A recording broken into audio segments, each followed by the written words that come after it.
नमस्कार मंडळी, welcome to my cooking channel Marathi Sheetal's recipe. आज आपण बनवणार आहोत चवळीची उसळ। तर पहिल्यांदा आपण घ्यायचं आहे थोडीशी कोथिंबीर, 2 टोमॅटो आणि 3 कांदे। पहिल्यांदा आपण हे कांदा, टोमॅटो आणि कोथिंबीर बारीक चिरून घेणार आहोत।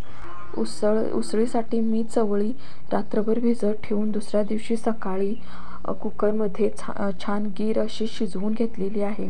चला तर मग आता झटकन तयार होणारी चमचमीत चवळीची उसळ बनवूयात। पहिल्यांदा गॅसवर आपण एक कढई गरम करत ठेवायची आहे। कढई गरम झाल्यानंतर त्यामध्ये आपण घालायचं आहे 2 चमचे तेल। तेल गरम झाल्यानंतर आपण त्यामध्ये घालणार आहोत बारीक चिरलेला कांदा। कांदा छान तेलामध्ये परतून घ्यायचा आहे। कांदा भाजल्यानंतर त्यामध्ये घालणार आहोत पाव चमचा हळद व पुन्हा एकदा ही मिश्रण व्यवस्थित तेलामध्ये भाजून घ्यायचं आहे। आता आपण कढईमध्ये घालणार आहोत बारीक चिरलेला टोमॅटो। टोमॅटो छान असा तेलामध्ये मऊ होईपर्यंत शिजवून घ्यायचा आहे। आता आपला टोमॅटो शिजलेला आहे। आता घालायचा आहे 3 चमचे लाल तिखट,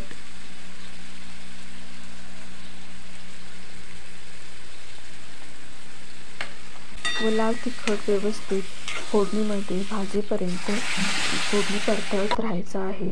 आता आपण घातलेला आहे शिजलेली चवळी। आता ही उसळ मंद आचेवर शिजत ठेवायची आहे। आता आपण घालूया त्यामध्ये चवीनुसार मीठ।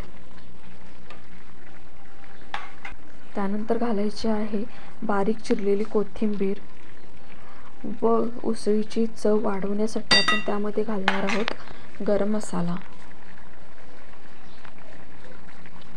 आता ही चवळीची उसळ मंद आचेवर गॅसवर लो टू मीडियम वरती शिजत ठेवायची आहे।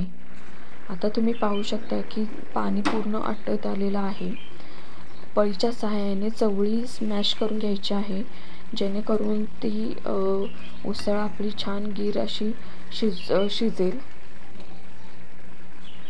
अशा प्रकारे आपली चवळीची झटकन होणारी उसळ तयार झालेली आहे।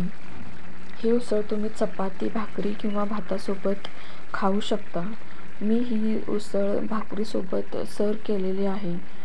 रेसिपी आवडली असेल तर घरी नक्की बनवून बघा आणि चॅनलला सबस्क्राईब करा। भेटूया पुढच्या व्हिडिओमध्ये, तोपर्यंत धन्यवाद।